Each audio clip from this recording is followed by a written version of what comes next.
श्री गुरु रविदास जी की शरण में बैठे माननीय श्री धर्मपाल जी एक्स सरपंच, श्री विष्णु सरपंच जी, श्री मियाँ सिंह बिठवाड़ा जी, डॉक्टर के.एस. चौहान जी सुप्रीम कोर्ट से हैं, श्री रोहतास राजली जी, श्री बलवान सुड्डा जी, श्री राजू भगत जी, श्री अजीत लितानी जी, श्री सुरेश द्रविड़ जी, श्री सत्यवान सरपंच जी, गुरु रविदास छात्रावास के अध्यक्ष जी, हमारे जिला प्रधान काला कनौ जी, अमित उकलाना जी, अमरजीत कुंडू जी, श्री सूरत सिंह जी, श्री सतवीर दबलैन जी, श्री अशोक बलिहारा जी, अशोक जसिया जी, श्री बशीर अहमद जी, अनुसूचित जाति के हमारे सभी भाई, जनजाति अन्य पिछड़ा वर्ग के सभी भाई, हमारे मुस्लिम भाई सामने बैठे और मंच पर बैठे हमारे सभी भाइयों, बुजुर्गों, बच्चों, हमारी बहनें बैठी हैं। साथियों, आज हमें समझना होगा कि हमारी लड़ाई किससे है और हम लड़ कहाँ रहे। हम लड़ रहे हैं कि एक के पास लंगोटी है और एक नंगा है। हमें बहकाया गया कि ये जो लंगोटी है ना, ये तेरी है। नंगे को बहकाया गया कि जो ये लंगोटी है ना, ये तेरी है, इसको छीन ले। अब वो नंगा झपट रहा है लंगोटी वाले पे, लेकिन ये नहीं सोच रहा है कि अगर तूने इसकी लंगोटी छीन भी ली, पहली बात तो तेरा गुजारा नहीं होगा, दूसरी बात ये नंगा हो जाएगा। अब वही काम हमारे साथ हो रहा है। हम भूखे भूखे टकरा रहे, जाति के नाम पे, धर्म के नाम पे। कितनी नफरत है हमारे अंदर, और उसी चीज का जो फायदा है वो ये पूंजीपति उठा रहे हैं। हम भूल जाते हैं कि हम कौन हैं, हमें चाहिए क्या। हमारे धर्म के ठेकेदारों ने हमें धर्म के नाम पे बहका दिया, हमारी जाति के ठेकेदारों ने हमें जाति के नाम पे बहका दिया, और जो हमारे असली मुद्दे थे उनसे हम भटक गए। आप देखिए कि यहाँ चुनाव कैसे होता है। यहाँ जाट बरादरी ज़्यादा है, जाट को टिकट दे दो। यहाँ सैनी बरादरी ज़्यादा है, यहाँ सैनी को टिकट दे दो। यहाँ कोई और बरादरी ज़्यादा है, उसको टिकट दे दो। कभी नहीं सोचा गया कि देश की तरक्की कैसे हो सकती है। कभी नहीं सोचा गया हमारे में भाईचारा कैसे हो सकता है।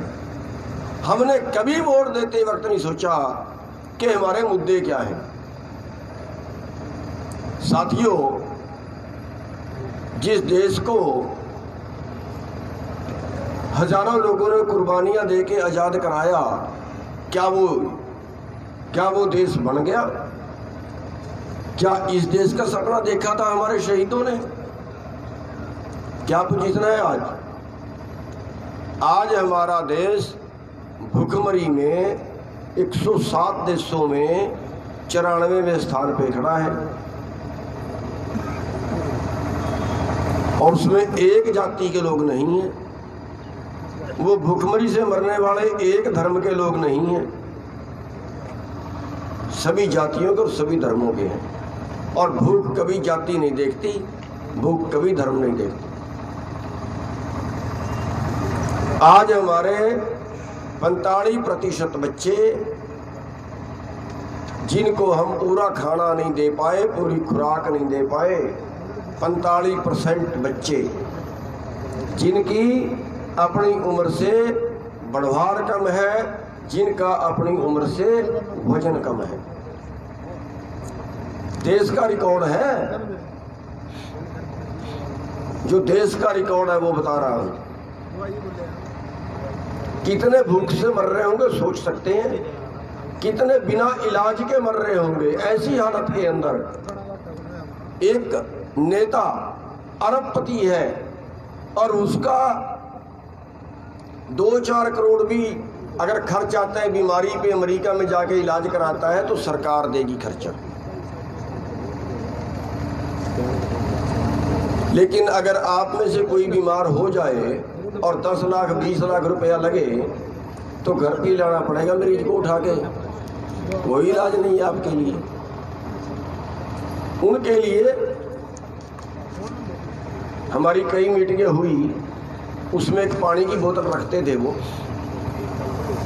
सरकार से जब मीटिंगें हुई और उसमें मैंने एक दिन उस बोतल उठाई वो, और उस बोतल का रेट पड़ा 300 ml की बोतल है और उसकी कीमत है 100 रुपये। 300 ml की बोतल, पानी की कीमत है 100 रुपये। वो पानी पीते हैं वो आपके पैसे से, आपके सिर पे। और यहाँ हम लड़ रहे हैं किसके लिए? यहाँ हम लड़ रहे हैं लंगोटी के लिए। छीना किसने? छीना किसने? आज अकेले अंबानी की आमदन 90 करोड़ प्रति घंटा है। 1 घंटे की 90 करोड़, सोच सकते हैं? आपने कभी 90 करोड़ देखे हैं? आपने जितनी अंबानी की 1 मिनट की आमदन है, 1 मिनट की, उतनी आपकी सारी उम्र ताउम्र की आमदन नहीं है। ऐसे परिवार हैं जितनी अंबानी की 1 मिनट की आमदन है। और दूसरी तरफ हमारे देश में वो लोग हैं जिसकी 9 रुपये घंटे की नहीं है। हमारे पास 2 चीज हैं, एक है हमारी फसल और दूसरी चीज है हमारी मजदूरी। हम पूरे ग्रामीण लोग इन 2 चीजों पर जीवित हैं और आधी आबादी शहर की भी इन दोनों चीजों पर जीवित है। लेकिन उसकी हालत क्या है? आज हमारी फसल का हाल, जो न्यूनतम कम से कम मूल्य है, अगर उस पे पूरे देश की फसल बिकती है, केवल 23 फसलें, सारी नहीं, केवल 23 फसलें, तो हमारा पैसा बढ़ता है 17 लाख करोड़। और आज हमें मिल रहा है करीब 13 लाख करोड़, यानी 4 लाख करोड़ हर साल आपको घाटा हो रहा है। और उसका अर्थ ये है कि 4 लाख करोड़ हर साल मार्केट में कमा रहा है, और जो मार्केट में कमा रहा है उससे देश की जीडीपी गिरती है, देश की दुकानें, देश का छोटा व्यापार चलता है, और आप देख रहे हो आप कि उसका बेड़ा गर्क हो गया है। दूसरी चीज है हमारी मजदूरी। आज अनस्किल्ड का रेट भी मेरे ख्याल से 9500 के करीब है हरियाणा में, लेकिन मिल कितना रहा है? आपके जो बच्चे शहर में मजदूरी करने जा रहे हैं, फैक्ट्रियों में, छोटी कंपनियों में मजदूरी करने जा रहे हैं, उनको कितने मिल रहे हैं? 6000, 7000, यानी एक मजदूर के हिस्से का 3000 रुपया किसी बड़े आदमी की जेब में जा रहा है। और बस ये दोनों चीज का है हमारे पास, और इन दोनों में टूटा है। और जब दोनों में टूटा है तो फिर हमारा पूरा समाज टूटे में। अब अगर हम, जिनका शोषण हो रहा है, अगर हम दोनों इकट्ठे हो जाएं तो हमें किसके खिलाफ लड़ना चाहिए? वास्तविकता क्या है? वास्तविकता ये है कि लोगों का राज लोगों के द्वारा, लोगों के लिए बनेगा, इसलिए देश को आजाद कराया था।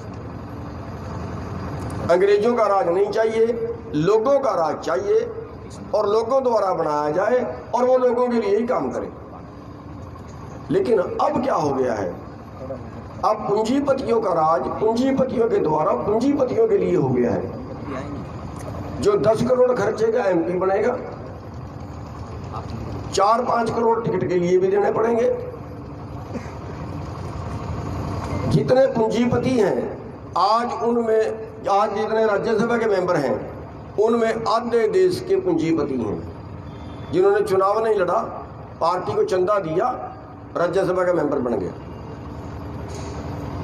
आज जितने कानून बढ़ते हैं सारे पूंजीपतियों के पक्ष में बन रहे हैं और दुनिया भर का टैक्स पूंजीपतियों को दिया जा रहा है, छोड़ा जा रहा है उनको।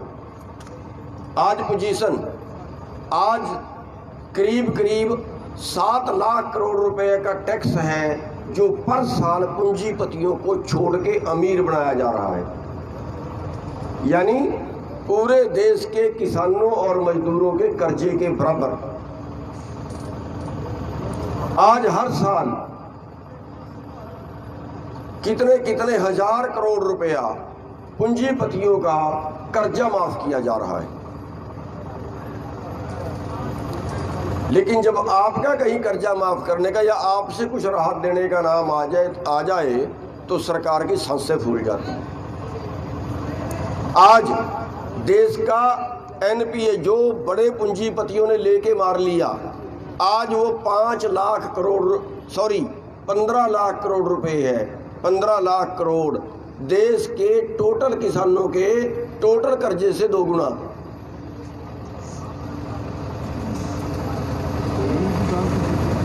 पिछले 20 साल के अंदर 3.5 से 4 लाख किसान और खेत मजदूर जो है वो किसान है।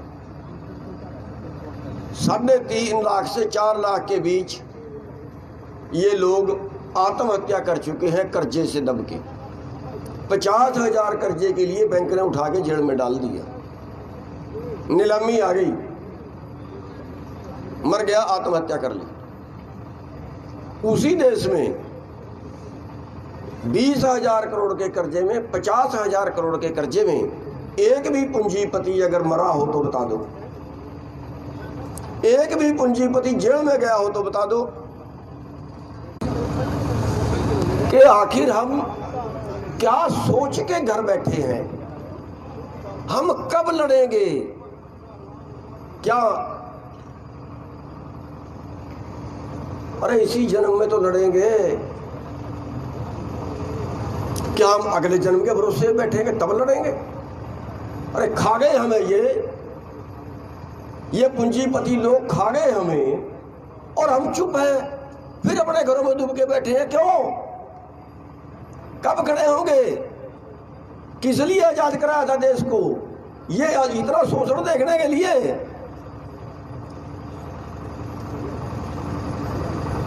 लेकिन हम मरे वहां हैं कि जब हम जातियों में बटे, जब हम धर्मों में बटे।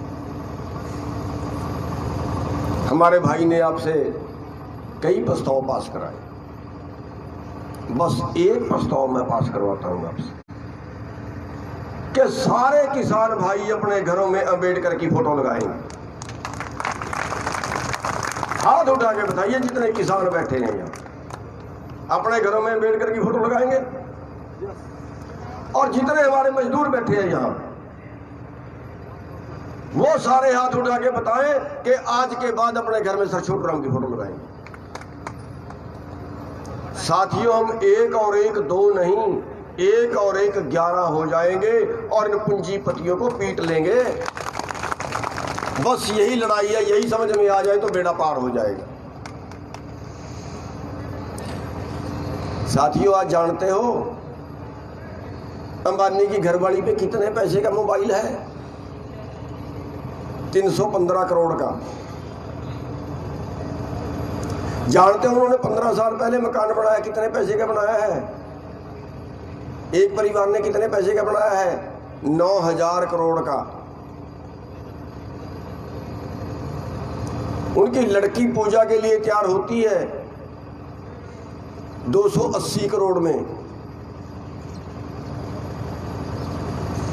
और आपकी जिंदगी कहां है? हमारे 250 से ज़्यादा किसान धरनों में बैठे मर गए। संवेदनहीन सरकार ने एक बार उनके पक्ष में कोई शब्द नहीं बोला। अंबानी के टावर टूट गए तो बड़ी पीड़ा हुई मोदी को, संसद में बोलता है टावर तोड़ दिए। ये संवेदना है। कितने वहां आत्महत्या करके मर गए। हमारे कृषि मंत्री बोलते हैं इनको तो मरना ही था, यहां भी मरते घर भी मरते, जैसे कीड़े मकोड़े मर गए।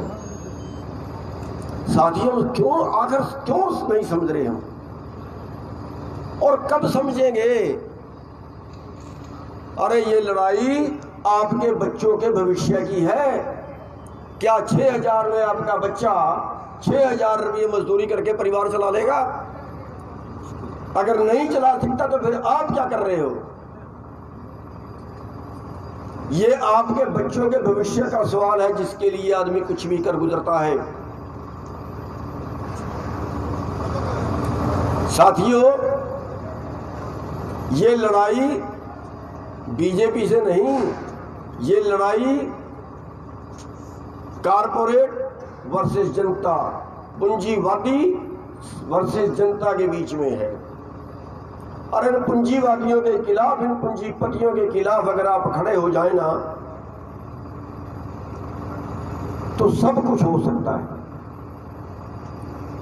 क्योंकि जनता सर्वोपरि होती है और जनता में भगवान बसता है।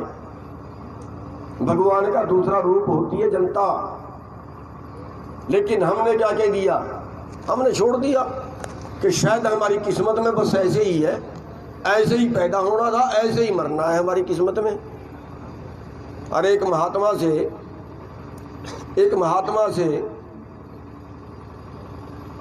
एक आदमी ने सवाल किया कि ये किस्मत क्या है? उसने कहा है इसका संधि विच्छेद कर दो। किस जमा मत, मत मतलब बुद्धि। हम जिस बुद्धि के हैं, हम जिस अकल के हैं, वही हमारी किस्मत है। किस्मत ऊपर वाला नहीं लिखता, किस्मत इंसान खुद लिखता है। आप किस्मत लिखने की ठान लो तो अंबानी की आमदन घट जाएगी और आपकी आमदन बढ़ जाएगी। आप ठान लो सही कि हाँ हमने ये करना है, हाँ हमने अपनी किस्मत खुद लिखनी है। साथियों, ये आंदोलन केवल 3 कानूनों का नहीं है। 3 कानून तो अब बने, 3 कानून तो आपका और शोषण करने के लिए बने। अगर ये वापस भी हो जाएं तो क्या आपकी जिंदगी स्वर्ग है? क्या आप पहले ठीक ठाक जी रहे हैं? अरे ये 3 कानून तो खेती कानून नहीं है, खेती व्यापार कानून। ये तो और व्यापार दिया गया उनको, और अमीर बनने के लिए और आपको और खून निचोड़ने के लिए बनाए हैं। अभी सब्र नहीं आया उनको, अभी 90 करोड़ में गुजारा नहीं है उनका, अभी उनकी भूख नहीं मिटी है। ये अरबों का व्यापार, खेती का व्यापार चंद पूंजीपति करे, देश का भोजन, देश का सारा भोजन पूंजीपतियों के गोदामों में चला जाए। और फिर वो हमारे जो मजदूर भाई हैं ना, वो अब तक शायद ये सोच रहे हैं, हम बता भी नहीं पाए कि ये आंदोलन तो किसानों का है और हम भी इसको किसान आंदोलन के नाम से पीट रहे हैं। वास्तविकता तो ये है किसान आंदोलन नहीं है, शुरू बेशक किसानों ने किया है। अरे किसान तो उसके पास आधा तो सामान घर का पैदा हो ही जाता है, आधा अनाज पैदा हो जाता है, कई तरह के बाकी दाल सब्जी पैदा हो जाती है, उसके घर में पैदा हो जाती है। लेकिन ये जो हमारे मजदूर भाई, ये शहर वाले भाई, ये नौकरी वाले भाई, ये तो सारा ही मोल लेके खाते हैं। और जो मोल लेके खाता है फिर क्या उसको वो सस्ते वाला देंगे? 4 साल पहले दाल में स्टॉक सीमा हटाई थी, 50 रुपए किलो वाली दाल 200 रुपए किलो में बेची थी। 8 रुपए किलो वाला प्याज 80 रुपए किलो में बेचा है इसी साल। 5 रुपए किलो वाला आलू 40 रुपए किलो में बेचा है इसी साल। मर गई सरकार की संवेदना। इस गरीब देश के अंदर, इस भुखमरी वाले देश के अंदर आज तक ये कानून नहीं बना कि आपने 8 रुपए किलो में प्याज बेचा खरीदा है, अरे 10 गुना कीमत बढ़ा के बेचेगा क्या? कहां पर की सरकार? क्या काम है सरकार का? हमारे मजदूर भाइयों को बहकाया जाता है कि अगर एमएसपी दिया तो रेट बहुत बढ़ जाएगा, लेकिन मैं ये कहता हूं कि अगर एमएसपी दिया तो रेट स्थिर हो जाएगा, बढ़ेगा ही नहीं, क्योंकि उसका पूरा हो गया, उसका उत्पादन पूरा हो गया। रेट इसलिए बढ़ता है, प्याज की शॉर्टेज इसलिए आई कि वो हमें सड़कों पे फेंकना पड़ा। अगर उसका 5 रुपए किलो मिल जाता तो हम उसको अगले साल भी लगाते। जब सड़कों पे फेंकना पड़ा तो अगले साल वो लगाया नहीं, अगले साल लगाए तो अगले साल 80 रुपए। तो साथियों, इस व्यवस्था पर कोई ध्यान नहीं है, कोई ध्यान नहीं है। हर राजनेता का ध्यान वोट पर ही है, कैसे मिले बस। अरे ये तो इतने कसाई है ना, अगर इनको हिंदू मुसलमान का झगड़ा करवा के वोट मिलती है, हजारों कत्ल हो जाए तो कोई बात नहीं है, वोट मिलनी चाहिए। अभी आपके सामने वो झंडा भी चढ़वा दिया वहां पे अपने आप, और दंगे भी करवा दिए। जाते जाते पंजाब के जो सरदार भाई थे उनको बट्टे मरवा दिए बीजेपी वालों से करनाल में। देखिए कितने कहाँ गिर गए हैं लोग। और वो धर्म का झंडा, वो धार्मिक झंडा, उसको खालिस्तान का झंडा बना दिया, उसको खालिस्तान का झंडा बना दिया। चढ़वाया भी, अगर उसकी वोट में ना मिलती ना अमित शाह से और मोदी से तो दंगा हो गया था। साथियों, ये कहां तक गिर सकते हैं लोग? मैं तो ये कहता हूं कि ये धर्म युद्ध है। इस धर्म युद्ध में ये पूरी मानवता का है, ये उन दुकान वाले भाइयों का भी है जो अपने दुकान चलाते हैं, उनका भी है, ये रेडी फड़ी वालों का भी है, ये दलितों का, एससी का, बीसी का, उन सब का है, और ये स्वर्णों का भी है, ये उन पंडितों का भी है, सबका है, सब धर्मों का है। ये धर्म युद्ध है, देश को बचाने का, देश की आर्थिक लड़ाई का, देश की आर्थिक आजादी का। और इस धर्म युद्ध में जो साधना दे, धर्म युद्ध में छोटे से लेके बड़े तक सभी को साथ देना होता है, तब धर्म युद्ध जीता जाता है।